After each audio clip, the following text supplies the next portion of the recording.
সাবেক প্রধানমন্ত্রী ও বিএনপির চেয়ারপারসন বেগম খালেদা জিয়ার প্রয়াণে নারায়ণগঞ্জ মহানগর যুবদল বিএনপির আয়োজনে কোরআন খতম ও শোক বইতে স্বাক্ষর কর্মসূচি পালন হয়েছে।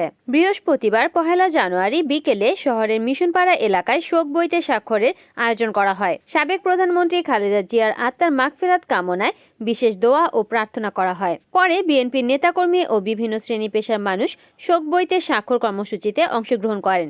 নারায়ণগঞ্জ মহানগর যুবদলের আহ্বায়ক মনিরুল ইসলাম সজলের সভাপতিত্বে এ সময় প্রধান অতিথি হিসেবে উপস্থিত ছিলেন অ্যাডভোকেট সাখাওয়াত হোসেন খান।